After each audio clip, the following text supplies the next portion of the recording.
My 27 male, wife, 27 female, cheated on me with my best friend, 26 meters. I'm not sure where to begin. I'm at a loss for words as to how I'm feeling or how to comprehend all of this. I first created this account to check if anybody else has gone through anything slightly comparable to this, and sadly, it's not that uncommon. Please accept my apologies in advance for the length of this message. I simply wanted to let it all out because I was worried I'd go nuts. In college, I met my wife, we'll call her Sue. We were both 18 years old at the time. We hit it off right away on our first date and were exchanging I love yous within weeks of dating. She kind of chased me, but I was delighted she did. We confided in one another about our darkest fears and secrets. And when her father died during her final year of college, I was there for her through it all. Her father was diagnosed with pancreatic cancer. And while he was in the hospital, I'd spend the nights with her so she wasn't alone. We made it through. And it was at that moment in time that our friendship was deepened. She said she didn't know what she'd done if I hadn't been there for her. She referred to me as her soulmate. I knew I was going to marry this lady, and I asked her to marry me approximately 2 years after we graduated. At the time, things couldn't have been better for me. I had married the lady of my dreams, had a well-paying job right after graduation, and both of our families adored us. My best friend, let's call him Dave, and I had what I believed was an unshakable sibling tie. We'd known each other since 3rd grade, and he was the brother I didn't have. He was also married and had relocated with his wife after she found a nice position at a large legal company. His wife died in a vehicle accident about a year ago, which shattered him. He later returned to our hometown, but he was never the same. I tried to be there for him, but he refused to interact with anybody. No one could comprehend the anguish he was through. So I asked my wife if she might chat to him since she had also lost a loved one and thought Dave may be able to connect better to someone who had gone through something similar. Yes, I know now that this was a huge mistake. We'd pay him daily visits. Even when I wasn't there, she'd spend hours at his apartment. They were going on walks together, watching movies without asking me, eating lunch, and doing other things that couples do. This was clearly much more engagement than I had meant for them to have, and it made me uncomfortable, but Dave was doing much better as a result of it. It's vital to note that Dave and Sue had never liked one another before to all of this. This is due to Sue's opinion of his being a jerk. Dave was jumping from relationship to relationship before to marrying his wife, and even after he married his dead wife, he cheated on her on a regular basis. As a consequence, Sue disliked him and questioned how I could be friends with someone who had such poor values. This contempt for Chris was also what blinded me to what was to follow. As already said, Sue and Dave grew close, to the point where she'd invite him to events I'd planned for us as a couple. Furthermore, she began to exhibit traits of what I now recognize as standard cheater behavior, constantly on her phone, becoming progressively aloof, little to no intimacy, and arriving home late. At this time, everything seemed fishy, and one day she was texting, so I questioned who she was talking to. She said it was one of her pals, and when I requested to see what they were talking, she grew agitated and accused me of being possessive. When I expressed my dissatisfaction with their relationship to Dave, he assured me that nothing was wrong and even accused me of not trusting him and my own wife. I was starting to feel gaslit. This carried on until Sue went out again one day. She stated she was going to her sister's for the weekend because she wanted some distance from me since my allegations were driving her insane. I was still dubious, so I contacted her sister to see whether she was expecting Sue to come over. She affirmed that she was, but Sue hadn't come yet. Keeping in mind that she had departed at 3 p.m., and her sister's house is around 4 hours distant from where we reside. It was now 10 o'clock. I went to my friend's home because something in the back of my mind prompted me to. My wife's automobile is, indeed, parked only a few steps away from my friend's home. At this time, it was obvious what was going on, and I hate to say it, but I sobbed hard. After a few moments, I decided to walk in and investigate whether this was indeed what was going on. I entered via the rear door, which I knew was open. I walked in silently, and I could hear my wife groaning. I was trembling. When I got to his bedroom door, I could see through the squeak. My wife was hunched over on his nightstand. That sight will never leave my mind. I'm actually weeping as I write this. When I pushed the door open, they both froze and stared at me. It took all in me not to beat the living daylights out of Dave. I just walked away and into my vehicle. I could hear them scurrying and my wife yelled at me to halt so she could explain. I didn't want to see her. I'm not sure what I would have done, so I drove away. I wept the whole journey home, and they were both calling me. I went to see one of my college friends and have been here for about a week. I'm unable to eat, sleep, or think about anything else. I told my employer of the situation, and they were kind enough to provide me time off. I've been receiving phone calls from Dave and Sue, as well as our respective families. I texted my family to let them know I was okay and will be returning shortly, but I haven't answered to anybody else since.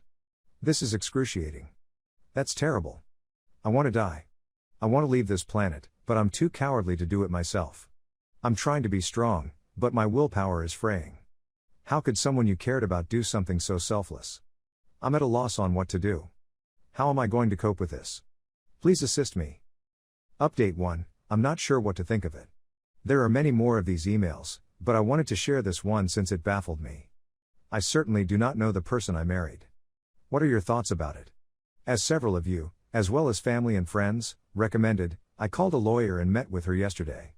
I told her everything, and she seemed really driven to help me get out of this as financially healthy as possible, given the circumstances. I still adore my wife, but I'm not sure I'll ever be able to get over this. I got a lot of messages from Dave as well, but I don't want to read them. I often alternate between sadness and wrath, and I'm at a loss for words right now. Should I attempt to see if reconciliation is possible, or should I quit my marriage now and avoid myself further heartache? My family is well versed in everything. Sue, it seemed, admitted what she had done to everyone. I've been away from everyone for more than 2 weeks and I'm still at a loss on what to do. The agony is still palpable. When I shut my eyes, all I see is Sue and Dave together, and the agony doesn't seem to be going away. I know most of you are saying simply divorce, and I would agree, but things aren't that simple when you're the one in this predicament.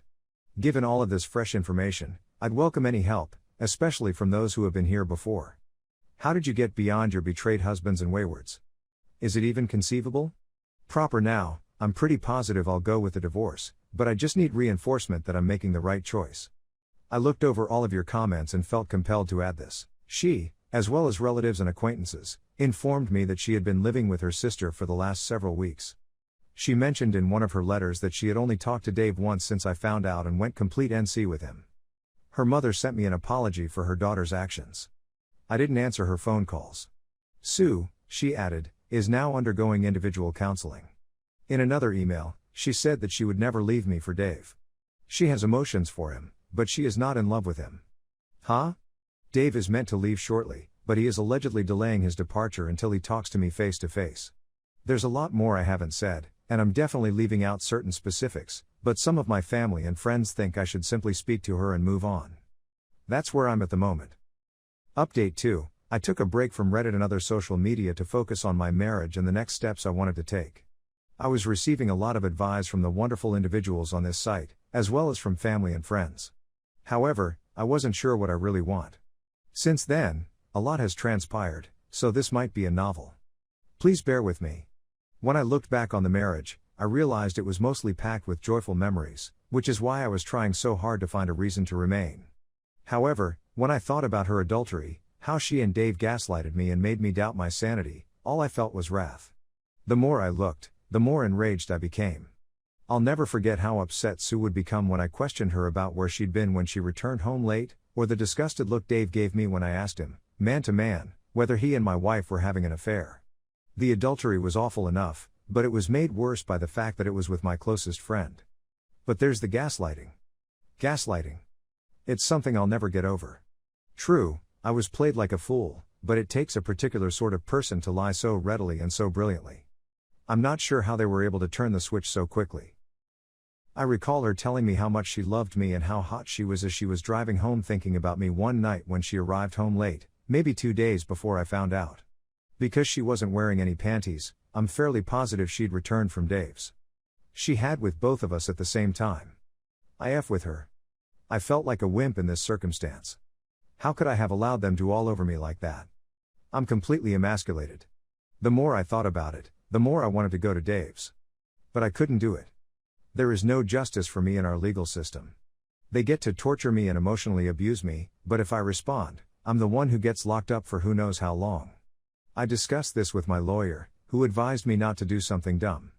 I would not only go to prison, but I would also endanger my prospects in the divorce procedures. She advised I visit a therapist, but I'm not interested. I don't see the point. Sue's emails were continuously flooding my inbox, and they were just making me angrier. She was still spouting the same about how horrible her life would be if I didn't exist. She even had the audacity to email me forgiveness biblical texts. Why would I do that if I were so important? I returned to work because I needed to be occupied.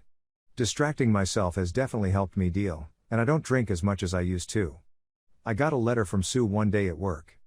I was about to toss it away when I decided to read it. She discussed her individual therapy and how it helped her find some underlying difficulties with herself. The most significant of them is her poor self-esteem. She confessed that the disparity in our appearance made her extremely self-conscious, and that deep down she wanted to be desired by someone other than me. Her sister, she claims, has always been considerably attractive than her, which has led to her poor self-esteem. She said that, despite the fact that she was aware that I was drawn to her and that I made her feel attractive, she sought reinforcement from someone else. She apologized once again, saying it wasn't an excuse and that she was merely searching for a method to ensure it never happened again if I choose to give her another opportunity. She then asked if we might attempt marital therapy to help us work things out. At this time, I had yet to react to anything she or her family had given me. As a result, I just disregarded it. Anyway, I initiated the divorce process, and the first order of business was to divide our funds, which I couldn't do without her approval. We both have individual accounts, as well as a joint savings account, and I'm unable to withdraw what I'm entitled to without her, despite the fact that I earn substantially more than she does and have contributed the most to the money in that account. I'll most likely have to share it with her 50-50, therefore I just filed the divorce papers. She was served a few weeks ago, and they began. She arrived at my residence with the divorce petition in her hands on the same day she was served. I'm not sure how she discovered where I was. We simply gazed at one another for what seemed like an eternity, and all the sorrow from that night returned. All of my feelings returned with fresh strength. I nearly burst into tears again, but I didn't. She seemed to be weeping as she raced towards me and attempted to embrace me. I gently pulled her away, and she burst out laughing. She began yelling, wondering why I was giving up on us so quickly and if we couldn't simply talk it out. I assumed I simply wanted to get away from her at this point. Looking at her made me feel a variety of emotions, so I wanted to get away before I did or said something I would later regret. When I attempted to return to my vehicle, she flung herself on the hood. I asked her what she wanted, and she said she just wanted to talk things out, that we couldn't end our marriage in such a way unless we cleared the air. I gave in since she was obviously not accepting no for an answer and was causing a commotion. When we arrived at my place, I just sat down and listened to what she had to say. She said once again that she would do everything to salvage our marriage, that she does not love Dave, and that she is sorry. She said that she'd done some study on how we may proceed and proposed a trial separation. During this separation, she told me that I could date anybody I wanted, but that I should postpone the divorce to allow her the opportunity to restore our friendship, and eventually our marriage. She proposed a one-sided open marriage in my favor, attempted to show me examples of other couples who had survived infidelity, and even recommended that we simply relocate to a new state or even a foreign country, just the two of us. That aspect stung a little since we had spoken about relocating and raising a family not long before all of this nonsense occurred. When she was through, we simply sat there in quiet, staring at one another. I then inquired as to why. Why is he there?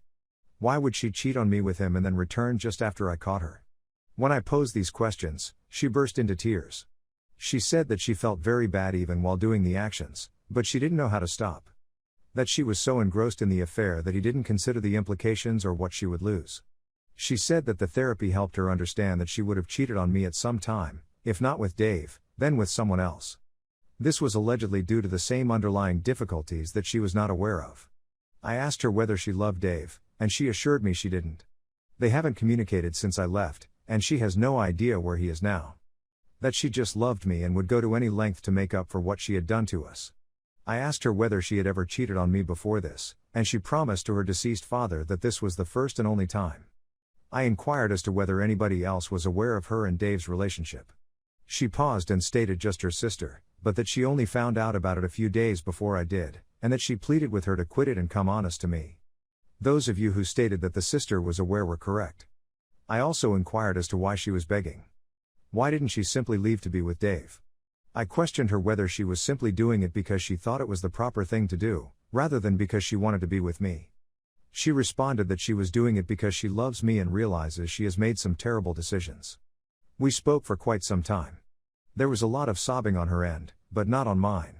I had sobbed enough when I initially found out, and I didn't want to cry any more about this. Then I asked her if there was anything more she wanted to tell me, if there was anything else she wanted to keep hidden from me. She began weeping again and begging me not to get angry. When she stated that, it made me quite uneasy. She began weeping for a few moments before I forced her to simply say it since she was making me uncomfortable. Then it sprang out. She stated she found out she was pregnant not long after I left and had an abortion since she didn't know who the father was. She said that if it was Dave's, there would be no possibility for reconciliation, and she felt compelled to do it. What I was hearing was unbelievable. I was taken aback, and she began pleading with me not to let this be the end of our relationship. I just got numb. I requested her to go, but she pleaded with me to remain. That we still needed to speak about it. All of this pleading was absolutely frustrating, especially in light of the news I had just received. When I asked her how far along she was when she found out she was pregnant, she responded she was just a few weeks. Then it dawned on me. Wait. In an email, you said that you only began having with Dave approximately a week before I discovered it. Was it a sham? She gave a nod. She up a nod. She said that she simply said that because she didn't want to offend me with the facts and was attempting to downplay the situation. She said that it had been physical for less than a month. She attempted to comfort me, but I pushed her away. I begged her to go and not return. She attempted to say something, but I simply yelled at her to go. She asked if we could chat after I digested everything, and I declined. I informed her that I had secured a job in another state and would be relocating as soon as the divorce was finalized. In our state, there is a 2-month cool-off period after you file. I had previously intended to do this and was just finishing the details before resigning from my present position. At that moment, I had already given my employer notice. When she heard this, she burst into tears and pleaded once again. I told her she had to leave or I would call the cops. She grudgingly departed, and I sat on the floor, wondering where I had gone wrong. How did my marriage reach this position in such a short time? It simply didn't make sense to me. I was already very certain about the divorce, but after speaking with her, I was more certain than ever. Sue's repeated attempts to reach me were disregarded. However, a few days ago, on Thursday, I got a phone call from my mother informing me that Sue was in the hospital. She was reportedly hospitalized following a drug overdose. Everything seemed like a nightmare. I'm still not sure how to comprehend it. What is the cause of all of this? Sue seemed to be okay when I saw her at the hospital, but she had been sent to a psychiatric unit. That's where things stand right now. I have no clue why she would do this, because the last time I saw her, she was sleeping. It aches because I still adore her, and I'm simply glad she's alright right now. Given what's going on right now, I haven't been thinking about divorce. How do I even begin? There are definitely a lot of essential facts I'm leaving out, but included them would make this much too lengthy. I simply need advice on what I should do next. Update 3, I had hoped that my previous update would be my final post on this subject, but here I am again. It's been roughly 8 months since my life devolved into and things are just getting worse.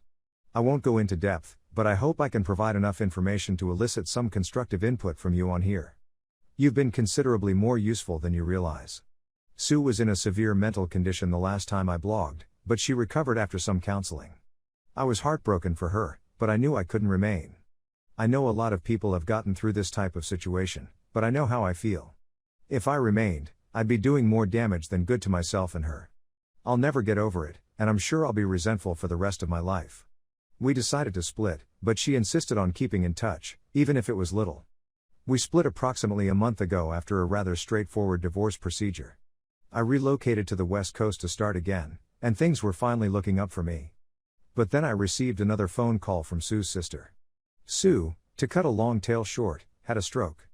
She is virtually entirely motionless on her left side and can hardly talk. I can't even express how devastating it was to hear, much alone how sad I felt when I went to see her. She didn't resemble the person I remembered, and she constantly cried when she saw me. One of the most difficult aspects of this is that I can't help but feel responsible for what happened to her. People tell me it isn't, but I have a feeling it is.